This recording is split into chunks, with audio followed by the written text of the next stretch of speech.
This statement reflects the paradoxical situation faced by the earliest women judges as they were experiencing the quandary of conflicting expectations, as they were experiencing also the pressure of expectations that they would continue to speak for and represent the unique needs and concerns of women, at the same time dispelling the ill-conceived notions of the bench which viewed women as uniquely unsuited because the position required an impartial and highly rational mind, not a feminine mind ill-equipped to handle the brutality of the courtroom and unfit for the adversary process.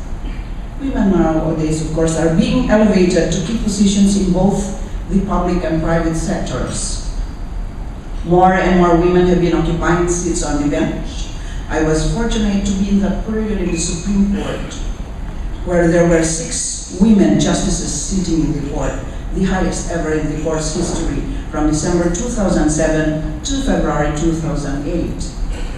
Viewed from the unique role as a neutral and disinterested judge who dispenses justice without fear or favor, the espousal of a gender-sensitive framework should not be taken in its slanted connotation.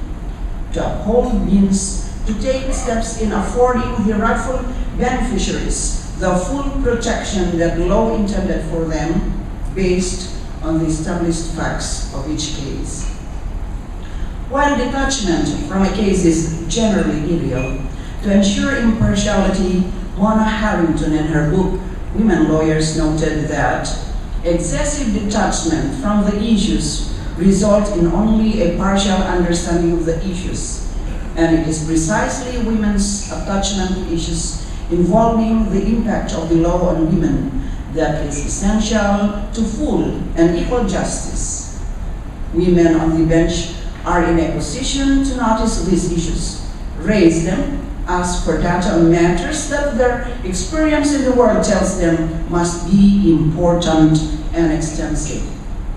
Graphically illustrated in the logo created by Jacqueline Coy Charlesworth for the 1989 maiden issue of the Yale Journal of Law and Feminism is the mystic female icon Justicia, depicted with one hand holding the scales and the other removing her blindfold. Mona Harrington explained that with the blindfolds on, Justicia cannot see the differences in social power among the litigants before her. She cannot see and take into account any context of disadvantage and must make judgments according to the standards of those with the power to write them into law, explained Harrington, and I quote, "When the feminist Justicia takes the blindfold off, she looks at rape law, or domestic violence, or sexual harassment, or divorce settlements, or child custody from the point of view of the victim. This is not to say that she single-mindedly favors women in all cases, but she looks to see whether the law, as traditionally conceived and applied, takes women's experience and perspective fully into account. Again, the idea the new Justicia represents is that women's personal experience of this advantage and their awareness of it and of its relevance to the law are crucial qualifications, not disqualifications, for their inclusion in the ranks of high legal authorities." End of quote. It is the magistrate's obligation to protect and promote the equal rights guaranteed to women and reintroduce the ways in which the Equal Protection Clause has been and should be interpreted by the courts when women's rights are on the line. Beyond mastery of substantive law and procedural laws, equally important is the bearing of an open mind, purged from gender biases, rooted fallacies and standards born out of societal prejudices against women. These underlying principles guide the decision maker not only in resolving cases, but also in determining public policies that affect people's lives. The campaign to improve people's lives cannot be complete, however, without joining the crusade to end the forces that degrade people's lives. One such destructive force is the problem of corruption. Gradually, the nation is building and reaching that critical mass of social awakening in good governance, that the impossible is, after all, possible, that there is light at the end of the tunnel, that crooks in government could really get punished, and that, in all fairness, there remains, on the other hand, a growing number of honest and dedicated public servants. The challenge, of course, is how to keep them honest and remain dedicated.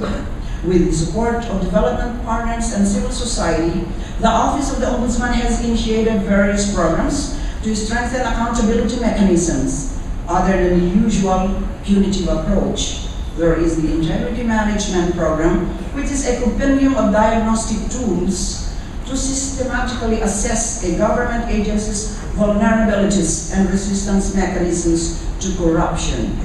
The office is also aiming for a more transparent bureaucracy by improving the system of filing, monitoring, and analyzing the statements of assets, liabilities, and net worth of government officials and employees.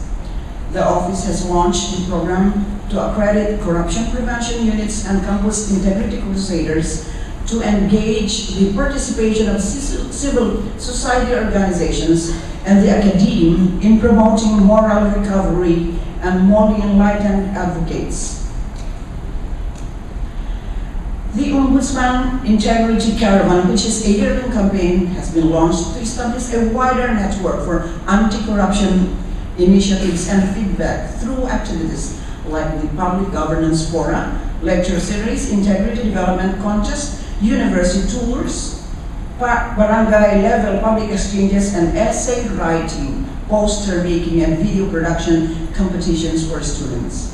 I thus urge all women and women's organizations to join the drive in sustaining the momentum of the nationwide campaign to uphold integrity in all aspects of governance. Again, I say, the campaign to improve people's lives cannot be complete without joining the crusade to end the forces that degrade people's lives. Planting the seeds of good governance in the consciousness of the public, especially the youth, can best be illustrated through two narratives about women who said either yes or no to the difficult circumstances that they were facing. The Old Testament book of Judges tells us about a woman named Deborah, who was a judge who dispensed justice and gave good counsel. She heralded the deliverance of the Israelites from the hands of Jabin, the cruel queen of Canaan. What makes Deborah ahead of her time was that she accompanied the anointed leader Barak in traveling with the troops during the hostilities between the two warring armies. It took place several centuries before the debate of allowing the admission of women into the military was settled. Deborah might have been the first woman in military service. Significantly, Deborah did not stop in merely relaying the prophecy, for she took part in fulfilling it. In the same manner, those who are able to speak justice must do justice. Exodus reveals a story about two Hebrew midwives named Shiphrah and Puah, who were ordered by the Egyptian king to exterminate upon birth all newborn sons, males, of Israelites. Shiphrah and Puah, however, did not heed the king's order. So the king summoned the midwives and asked them, "Why have you done this thing and let the boys live?" To which the two midwives replied, "Because the Hebrew women are not as the Egyptian women, for they are vigorous and give birth before the midwife can ever get to them." Such ingenuous response. Sometimes saying no to a wrongdoing can be as equally tough as saying yes to a positive action. The task that lies ahead is thus twofold. The first thing is to identify matters that merit a yes or a no. Surprisingly, quite a number still fail in this preliminary step, which comes as a great cause for concern. That people should be bothered when their leaders could not figure out what is right and wrong, either of sheer ignorance of the law or as a symptom of a callous, organized conscience. Now more than ever, the country needs women leaders like Deborah, Shipra, and Pua who can stand up for what is just, both in principle and in action. I therefore exhort everyone to lead the way and shine as bright as the mighty sun. Let the enemies of good governance face this scorching heat until all traces of excesses have run dry. Finally, as I always do each time I speak on women's issues, I quote this line from Washington Irving. It goes, "There is in every true woman's heart a spark of heavenly fire which lies dormant in the broad daylight of prosperity, but which kindles up and beams and blazes in the dark hours of adversity."